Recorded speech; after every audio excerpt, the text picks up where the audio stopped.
Hey now, it's Brace for Impact, and I'm your host, Mike Gilbert, and I'm joined as always by JD by God Oliva. How you doing, JD? Yeah, that's AJ Styles music, right?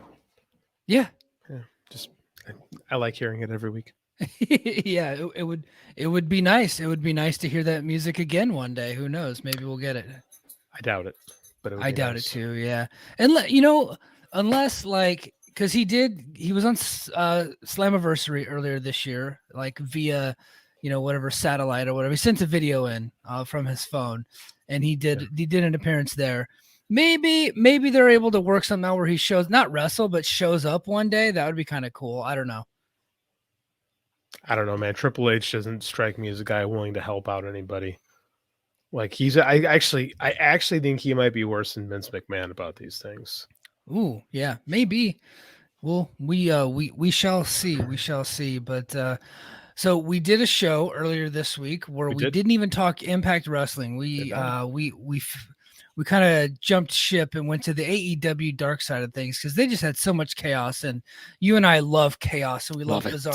we love bizarre bullshit and all the stuff that was going on in AEW. I'm like, man, we gotta talk about it. So we sent Papa Garrett a request and said, hey, would you mind letting us do something? We and he was like, yeah, just do something for the YouTube, talk about it. We've got some good views on YouTube, got some good views on Twitter, where we covered the I guess it's being dubbed Brawl Out, the CM Punk scrum, followed by a brawl between him and the pit bull Ace Steel and And the sainted Young Bucks and Fair Kenny Omega. yes, yes, Saint Kenneth Omega, patron saint of little puppies, and just the two innocent little bystanders just walking in to go talk to CM Punk, the Young Oh, Bucks. boy. What a great story that is. Fair Punk only went in to speak with the evil troll Punk who's sitting over his evil boiling pot of boiling cauldron, and then he only came in to protect the fair beasts of the land when he was attacked by the steel troll, who then sunk his teeth into poor Kenneth's hand. People believe that. Like, people They actually believe that. the funny part is you have these two factions, right? And their take on the situation is vastly different from the other because you It's a got Punk, you different got Punk story. side, yeah, Yeah. you got Punk side, and I've never experienced this. Usually, like there's something that lines up, but there's usually like it's twisted about who's going to be the villain and who's the hero, right? And we're all the hero of our own stories, It's true. right? So, but the actual events that happened don't line up together, like for the most part at all. So you got Punk side where these big bad young bucks, which is pretty funny. You probably should have just shoved them into a locker. But you got these big bad young bucks, and they bring in former MMA fighter, which is true, Kenny Omega, who did do some MMA early in his life.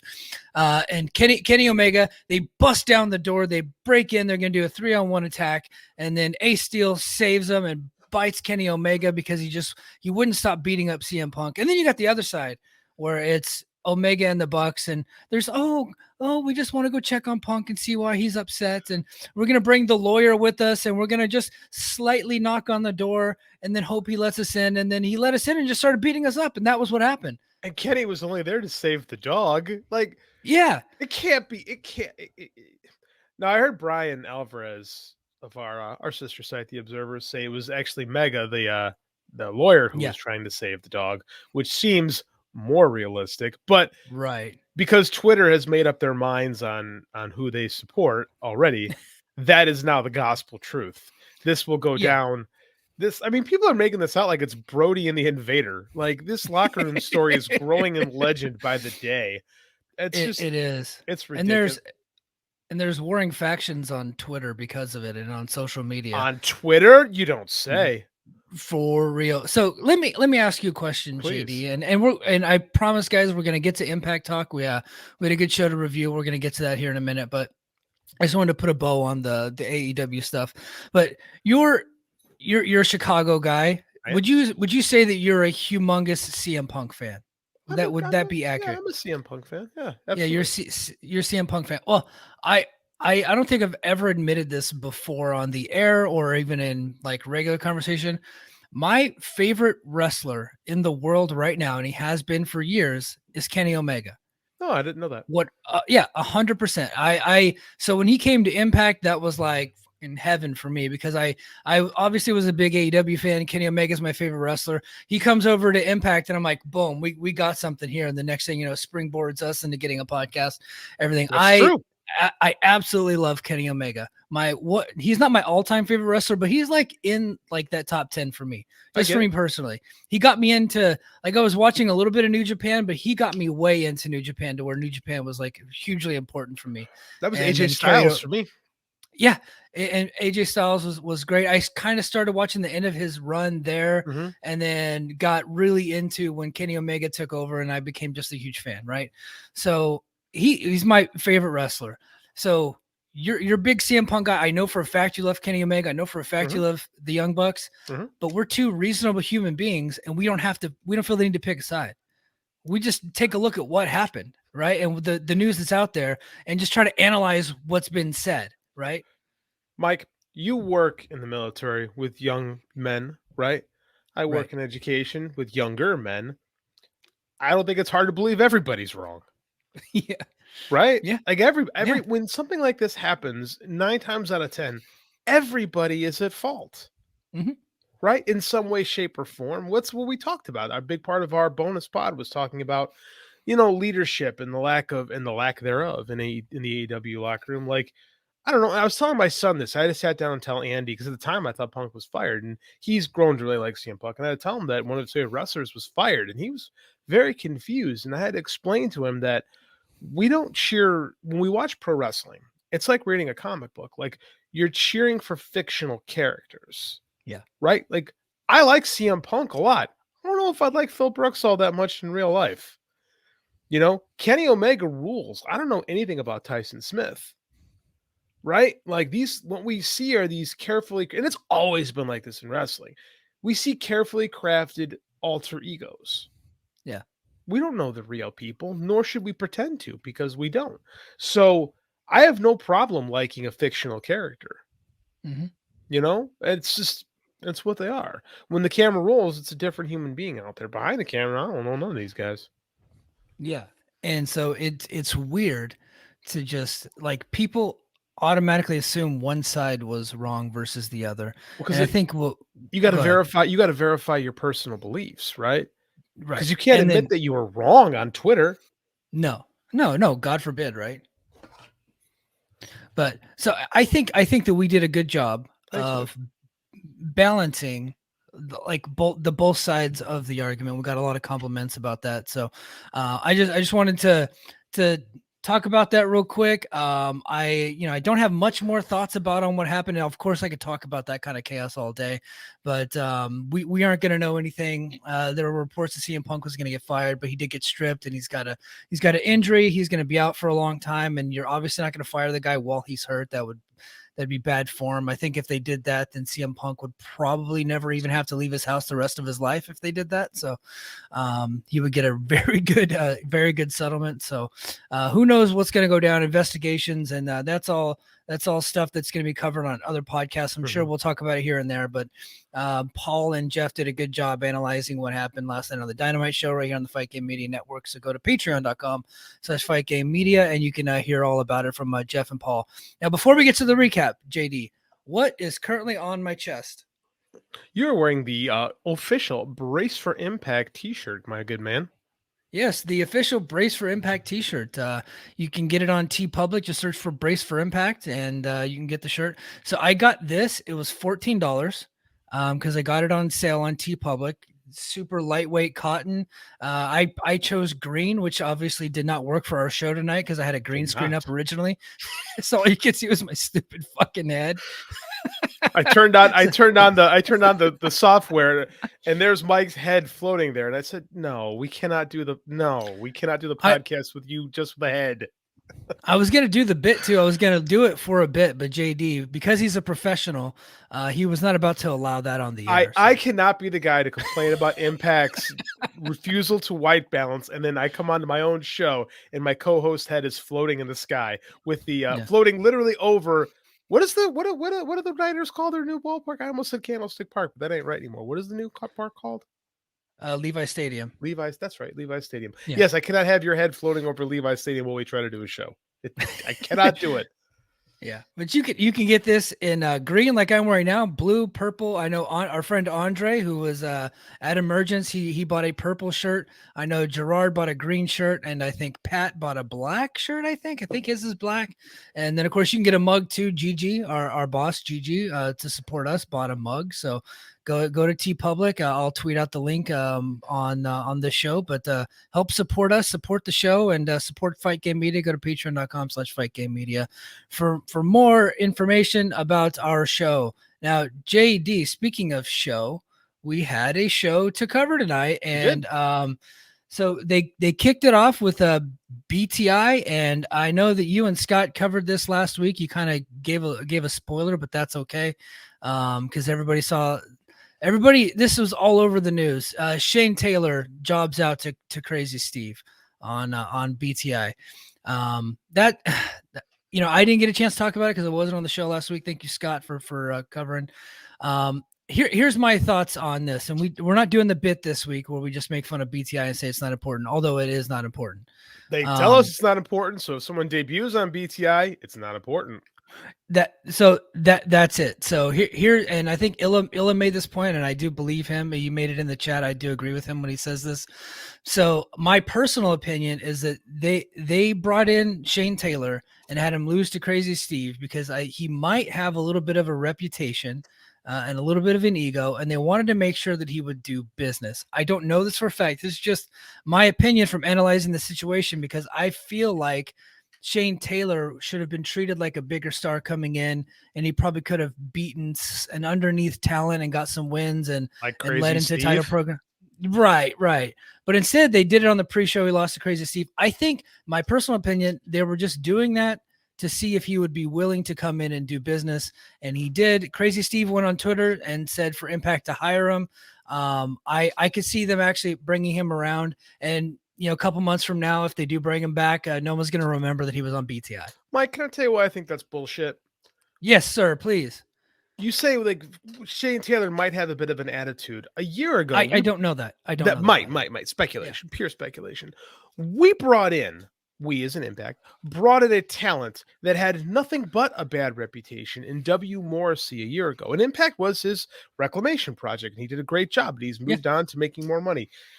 He wasn't tested like this, right? No. Nobody brought in W. Morrissey and say, hey, you got to put over Googer or something like that. Like, it's very intriguing to me that of all the people that are brought into this company, none of them are forced to do silly jobs to prove their willingness to work, no matter how questionable they may be. But for some reason, Shane Taylor is asked to do a needless job to see if he'll play business. Like, I don't know. That's kind of weird to me if that is the case. I am of the mind that they just said, fine, we'll hire the guy for a day. Oh, we jobbed you out. You're done. Because they've never made anybody else do this. This isn't the WWE in 1987. They used to do it all the time. But I mean, this is not something that Impact typically does. So I have big time questions. We didn't bring in Heath and have him put a bunch of people over right out the door. Yeah.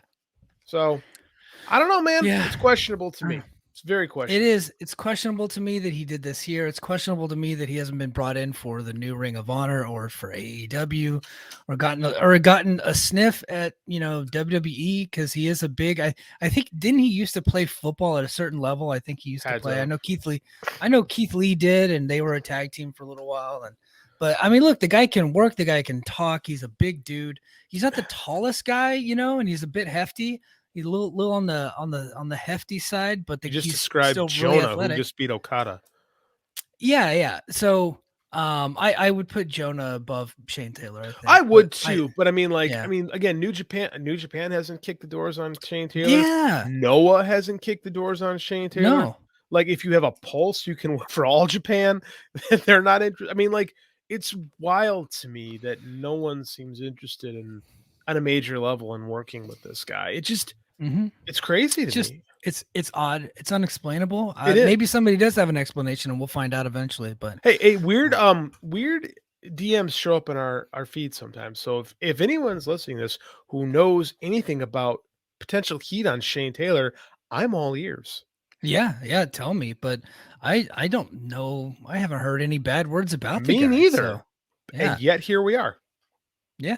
And I know a lot of people in Impact are pulling for the guy. Like Crazy Steve just tonight said, please hire Shane Taylor and tagged Impact. And I know Chris Bay was tweeting about it and some other folks. So hopefully they give the guy a look and we end up figuring out that everything that's being said about him is bullshit or whatever's being said about him. So I Hopefully. don't know. The show opens up with Aussie Open. Kyle Fletcher and Mark Davis defeated the Bullet Club and Ace Austin and Chris Bay.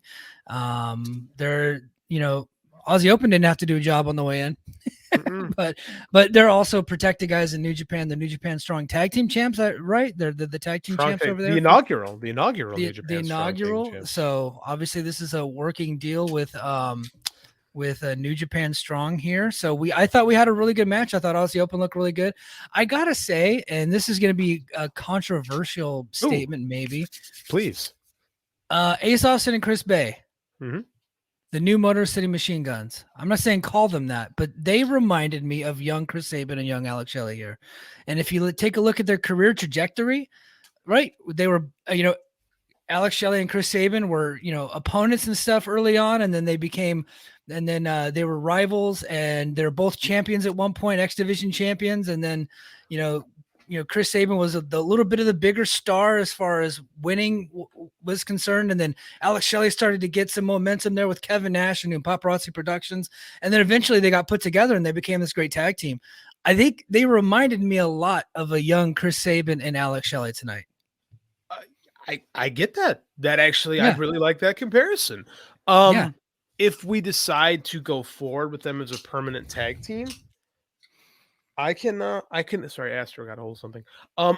I can get on board. I like that comparison, actually. I never would have thought of that on my own, but I see it. I like it. Yeah. I really like it too. I honestly would not have put them in this position to lose to Aussie Open on the way in, but I guess somebody had to do it. I'd have had Aussie Open beat up a couple of nobodies, but I think they wanted to just have a good match. And so, and I loved the match, so I'm glad we got to see it. But Hannafin goes, oh yeah, there's this great tag team division we have in Impact. And I'm like, do we have a good tag team division in Impact? We have like four teams. We have 4 teams. Yeah. Everyone's pretty and now good. Aussie Open. And now who's going to be around for a little bit because they're New Japan team. This is what we do. Like we see this, which is fine. I like this relationship. I have no problem with it. But we got guys that come in from New Japan, they do a thing, and then they move on. Like I bet we have a match eventually with them and Kingdom or OGK, excuse me, and they move on. Well, it's kind of like in Mid-South when all of a sudden Kevin Von Erich shows up and he has a few matches and then he goes back to Dallas. Right? Mm-hmm. Just the way it goes. Mm-hmm. Which you got me watching a lot of Mid-South. Isn't it great? Isn't it a great show? It is great. So somebody actually took the time to lump in a lot of the videos into one playlist, but they didn't lump in the version from Larry's Classic Sports where he actually looks like he cleared up the video and edited it, made the sound a lot better. Yeah, Larry. So I needed somebody to go to Larry's YouTube, Larry's Classic Sports, and put in succession all of the Mid-South videos, so I don't have to keep searching each time because I keep going back and forth between good quality and bad quality. So because somebody did it with the Smoky Mountain videos. They're from different YouTube channels, but they put them together all in one playlist in succession. I need someone to do that for me for Mid-South, please, if you have that kind of time. I'm going through Mid-South 84, right when I think Dundee is booking. Man, what a great show. The talent they had and the wildness. Like, it's people like, oh, Tony Khan didn't watch it, blah, blah, blah. But the show, like, Tony Khan, a lot. I mean, like, you watch the wildness, the brawls, the gang warders stuff. It's all over Mid-South. Almost every match ends in some type of wild brawl. Yeah, and it's always it's a lot of good matches. Like, you got a lot of like house show type matches on TV, which you didn't get that in the 1980s. Like, and again, I did one night. I couldn't sleep, so I watched like 84 shows from different promotions, and like Mid-South was far and away the best TV show, which is why it had the highest ratings at one point. It had higher ratings than WWE or WWF or Crockett, or all this stuff was on TV at one point. Mid-South, had the best ratings for good Mhm. reason. The show freaking rules. Yeah, it was just constant chaos, man. Yes. Yeah. I'll stop. But yeah, Aussie Open got the victory here. Really loved it. Loved their debut. I hope they stick around for a little while. Backstage, we go to Honor No More minus PCO and Vincent. They were focused on gaining more titles while Eddie Edwards concentrated on taking out Heath later tonight. So there you go. Then another backstage segment. We go to Gia Miller. She's with the former tag team champions, Good Brothers. Gallows and Anderson stated that while they lost the titles, they're focused on winning titles again. Before they could continue, they were interrupted by Alex Shelley and Chris Sabin of the Motor City Machine Guns. The Guns stated they've never faced the Good Brothers 2-on-2. Gallows responded that sounded like a Bound for Glory main event. All right, sorry. Before challenging them to a match next week. So I think we gotta really clarify our standards of what can main event Bound for Glory. Yeah. That being said, if old Carl and Doc decide to put the working shoes on that night, that could be a really good match. Damn right it could. Yep, If they 100%. don't, it could be a 2-star classic. Like last week's match against OGK. The title match, yes. Yeah. Yeah. When you said focus, they're focused on the tag. I mean, are they really focused? Yeah. Is focus the word you want to use here? Yeah, where is their focus? It ain't here, that's for damn sure. Could be in Japan, could be in Stanford. So we got a video package to introduce our next match, Mickie James versus Rachel Rose, some job chick. But the video package was Mickie J's her last rodeo, and I just wanted to make mention they actually clarified that she's on her way to a title match, and if she doesn't win the title, then she retires. But if she does win the title, she doesn't retire. I think there was a little bit of confusion, at least on my end. I thought that her next loss is when she was retiring, but no, it's like if she loses before she gets the title match, she retires. If she gets to the title match and doesn't win the title, then she retires. But if she wins the title, she's staying around. So I think that tells you all you need to know about if she's winning the title or not coming up. Does it? I feel like I need a scorecard after how you described all that. So essentially, she's gonna win the title. Yeah, basically. But I thought she was saying that her next loss, she's retiring. But I think they clarified it here that is not the case. Well, that'd have been a better story. They could have just worked that, and then she would have won the title, and we could have forgotten about it.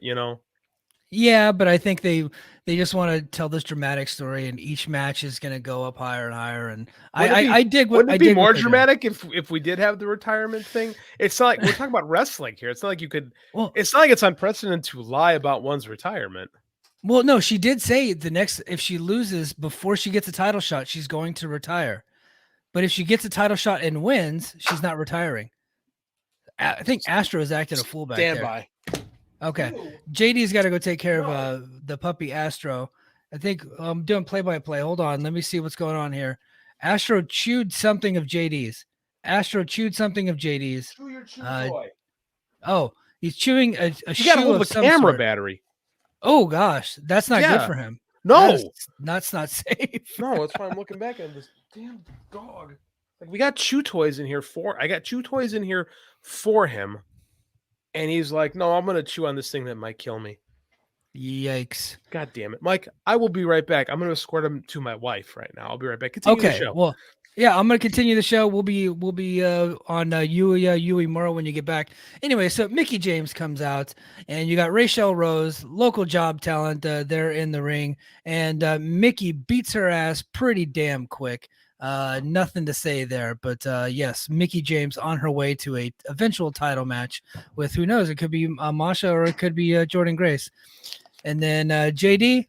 Sorry about that. Backstage, it's cool. Backstage, we go to Scott D'Amore. She's with Mia Yim, and then Kenny King out of nowhere interrupts and then told Yim to leave, and Yim did, which that surprised me.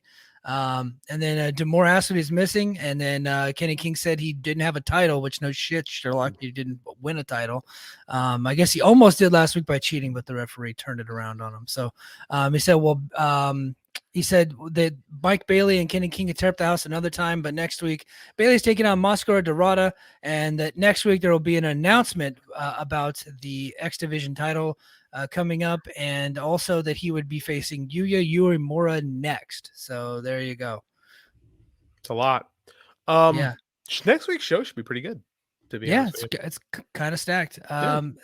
Gia Miller's with Steve Macklin. Miller asked Macklin about his sure deal with Moose, but Macklin downplayed it. Miller followed it up by stating that if there was no allegiance, why was he teaming with Moose next week? And Macklin took offense and then just bailed. So, Here's something funny. Gia Miller yeah. asks better follow-up questions than anyone at the AEW post-show scrum. Yeah. Dave, what did I ever do to deserve this? I don't know. You tell me. I mean, like, nobody's gonna follow up on any of this stuff. Nobody. Yeah. You know what I would have followed up with? Hey, Punk, can you explain what stepping on your own dick means? Because I still don't know, but I've been saying it all week. I feel like he would set that up by, like, he could respond by saying, "Well, you wouldn't know what that meant to step on one's own dick because you could." Yeah, that'd be a good comeback, wouldn't it? Be setting yourself up for a knockdown. Yeah. I would have asked, who do you think is leaking all this media and to whom? Like, he sets you up for he set up a bunch of stuff, but I really think he kind of intimidated people because he was going crazy. But yeah, it is what it is. Uemura defeated Kenny King. We gotta get Gia in the next post show scrum. Yeah. She's got it. She got the follow up questions. Yeah, she'll ask better questions. Yeah. Speaking of questions, Uemura, has he ever won a match in New Japan? He won here. Not often. He's a young. I mean, like, he's a young boy, right? Young. I mean, he's not a young boy. He's just starting. And like New Japan, they book differently. Like, honestly, if most American fans were in America, if you want to be beloved, you're a mid card guy. You're not a main event guy because then you're not beloved. If you're in the mid card, then everybody loves you and can't wait till you become successful. Until you become successful, then everybody hates you. So it'd be completely different in Japan, where you start as a young guy and you lose a lot, and then you start slowly winning and working your way up the top. In the US, people on Twitter would freak out if you had lost like 4 matches. Yeah. Be like, he's buried. So well, it's the way I react every time Macklin loses, so I get it. Fair. Macklin's not young boy though. Like Uemura's like 25 and Macklin's 30 something. So it's different. Yeah, but Uemura defeated him. I thought Uemura looked good here. He good. He's pretty good. He got Kenny King had his working boots on here. Mia Yim came down to distract Kenny King and allowed Uemura to get the victory. Looks like we're setting up a intergender thing with King and Mia Yim. I agree, and I don't like it. But here's the thing about Uemura. Everybody goes crazy about Shooter, right? Everybody loves Shota Umino, but he's probably the worst of those 3. Between Uemura, Ren Narita, and Shooter, he's probably the number 3 of those guys. But because he hung out with Moxley for a couple of weeks in that summer, everyone loves him. The truth is, Uemura is probably, of that group, probably the guy, I think. It's my call. Mm-hmm. Next, the video promo aired of featuring Sami Callihan. He's focused on his barbed wire massacre match coming up in Skyway Studios in Nashville, Tennessee for Victory Road. So there you go. I believe he's focused on that. That I buy. Oh, yeah. And then a promo aired for Big Joe Doring. It says, keep calm and kick-ass t-shirt now available. Shopimpact.com. 100% of the proceeds going to Joe Doring. So, yeah. We should buy those.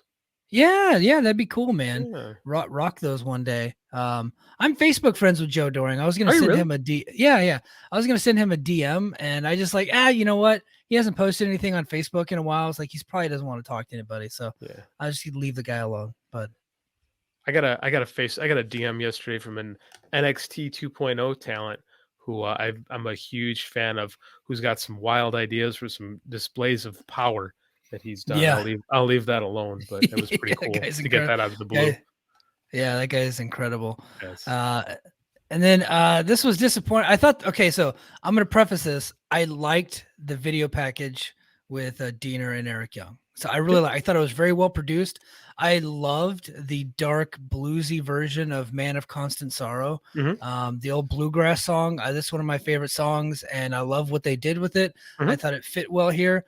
I'm just a little bit disappointed because I had already booked in my head Eric Young's coming back as a babyface, and that didn't happen. So I feel like I feel like they told us Violent by Design was over, but I don't really feel like it's over. So, well, they got like 10 more guys now.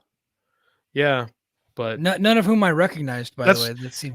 I mean, it's like, yeah, sure, but do we? Yeah, I mean, I don't know. It's like a bunch of dudes. I mean, I don't know. I Eh, was ready to move on, bro. me I was too. Me just like, too. the story's been told, and Doring's gone. You don't really need to replace him. Just do something else. But no, it looks like they're gonna continue the Violet by Design characters. So Not a fan. I'm yeah, kind of over it all. Like I'm very over Eric Young's Bray Wyatt pet Stitch act, and I want something new. So, but apparently we're not yeah, gonna get that. yeah. Next we got Chelsea Green. She defeated Taya Valkyrie in a good little match, a good little knockouts match here. She's Um, gotten better. She has gotten better, and I think her being with Deanna Prazo has improved her game so much, just as a tag team partner. And then of course Ty Valkyrie's great, and the act with Valkyrie, Rosemary, and Jessica's great. VXT is great. I liked all the acts, and I dug the match. Yeah, I think they're. Sometimes you get people in who aren't like great, but for some reason they get together and they can do some good stuff together. Right? It all like Hmm. worked. I thought this whole thing kind of worked. Chelsea's really found herself as a character. I love GCW Chelsea.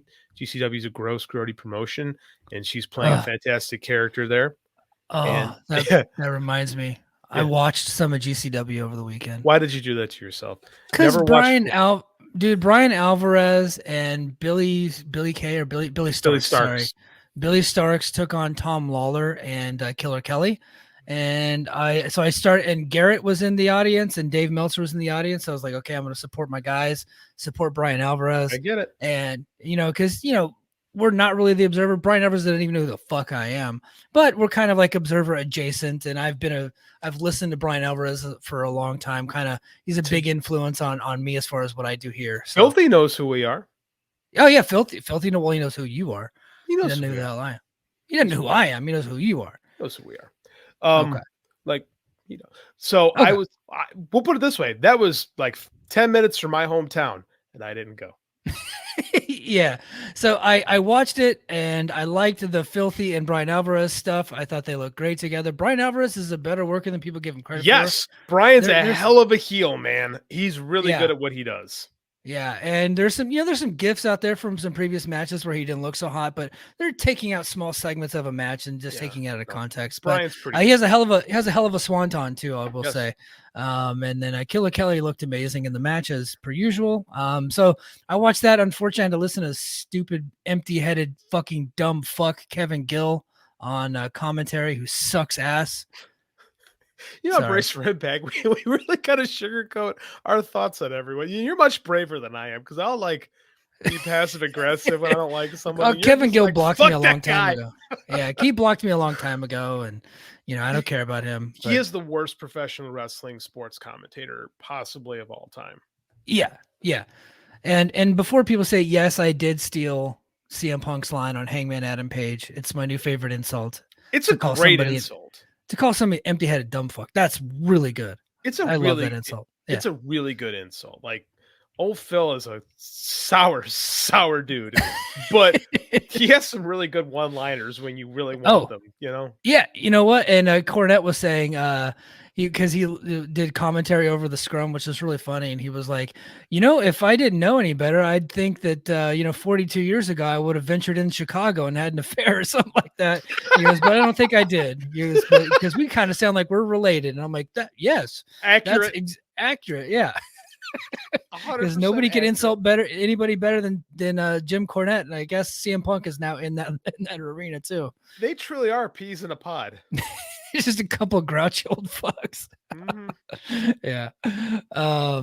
So next we got backstage. Gia Miller was with Knockouts World Champion Jordan Grace. After Grace commented on her forthcoming match with Masha Slamovich, she walked into her locker room where there was pictures of her X'd out and a big sign that said "Masha's gonna kill you" on the locker room wall. I thought that was kind of cool.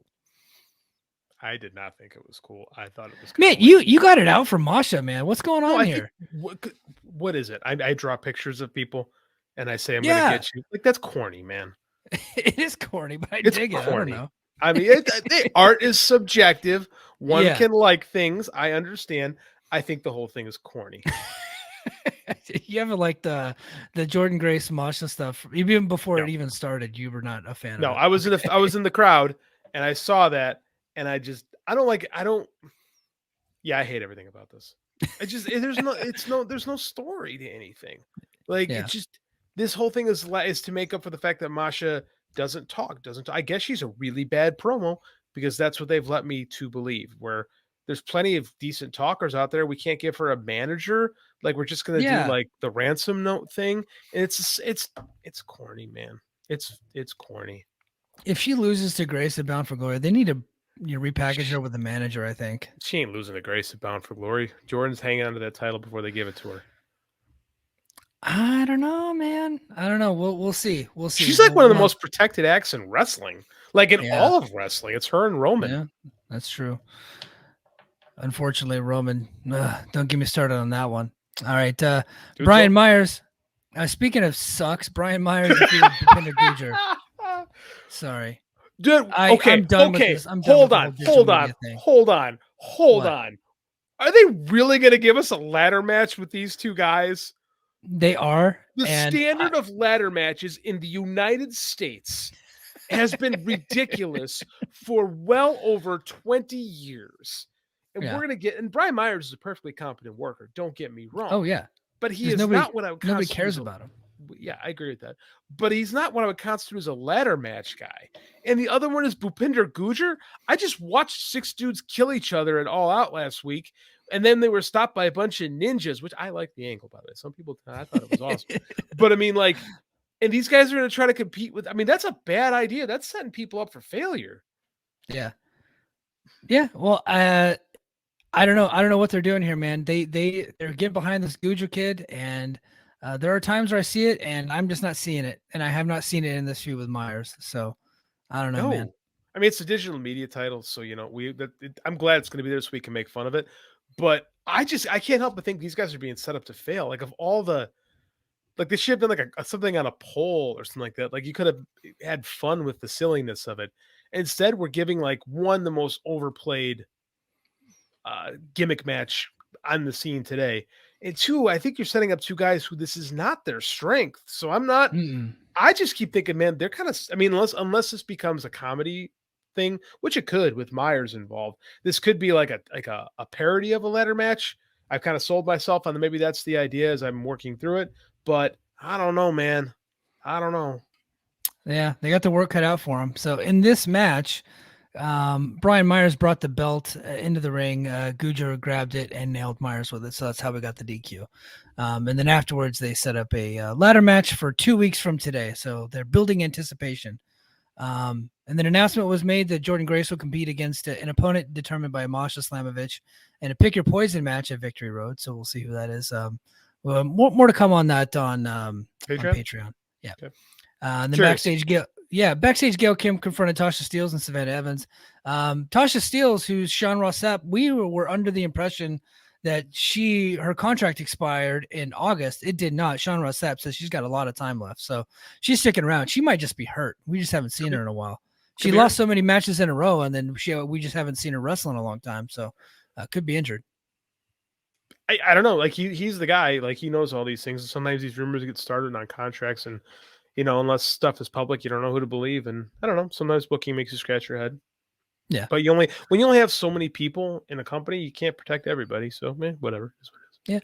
Yeah. I wanted to make. I'm going to save it for Patreon. Remind me on Patreon if I forget to talk about the Victory Road 2012 video that they played during the episode tonight. Oh, I know where you're going with this. I have an idea. Okay. I just tossing something out there. I got another conspiracy. You know me, I love my conspiracy. I do too, but I want you to remember they never connect these flashbacks. They never connect what's going on. I disagree. They do sometimes. And so they did with the Motor City Machine Gun stuff, and they did with other things. So I'm just gonna we'll save it for Patreon, which we're getting to here pretty quick. So we go to the main event, and we got Eddie Edwards defeating Heath in the main event.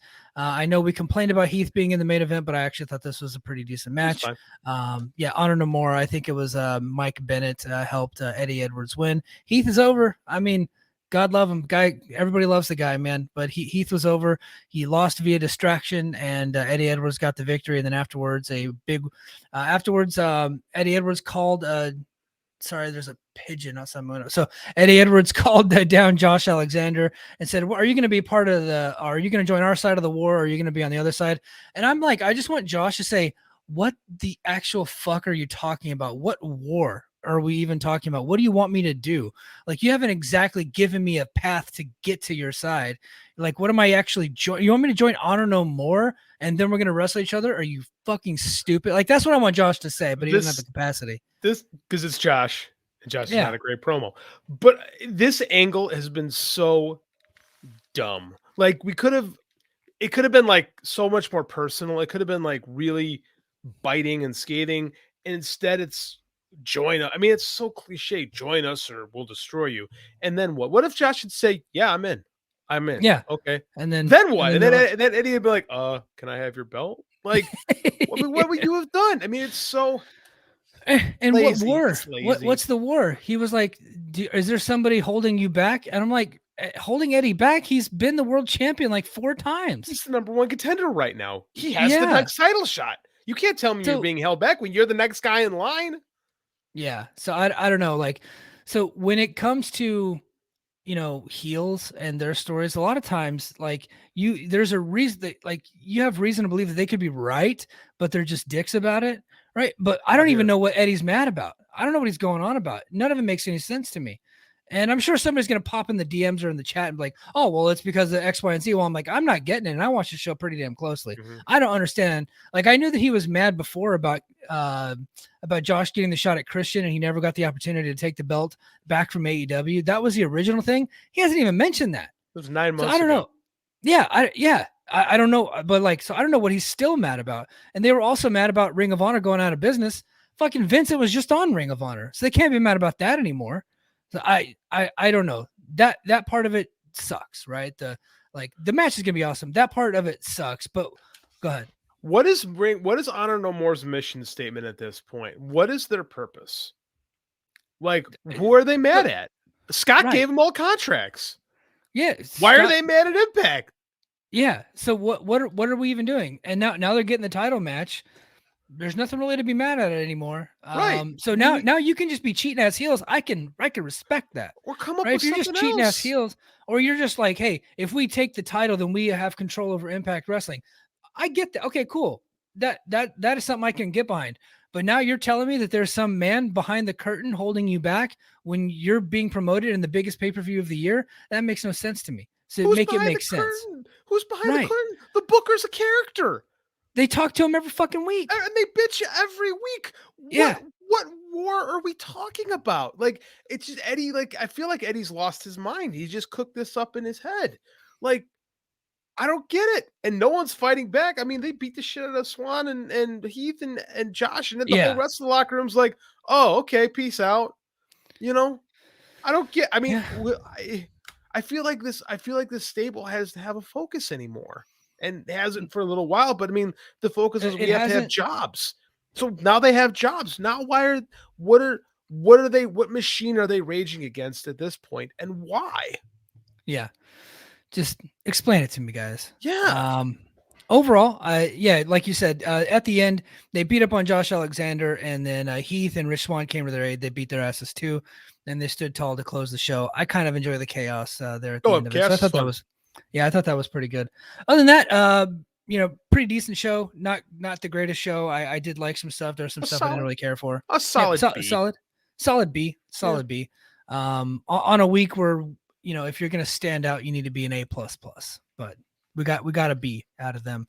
So but hey, for the free feed right here on YouTube and Spotify, Apple Podcasts, that's going to do it for us. Join us over on Patreon. Go to patreon.com/fightgamemedia. We got some news about potential stars coming into the company. Somebody from AEW possibly coming back. Ring of Honor names possibly coming back. We're going to toss some ideas out for Jordan Grace. And then, of course, D'Lo Brown exited the company. So we're going to talk about old D'Lo. Join us over on patreon.com/fightgamemedia. And Patreon, stick around.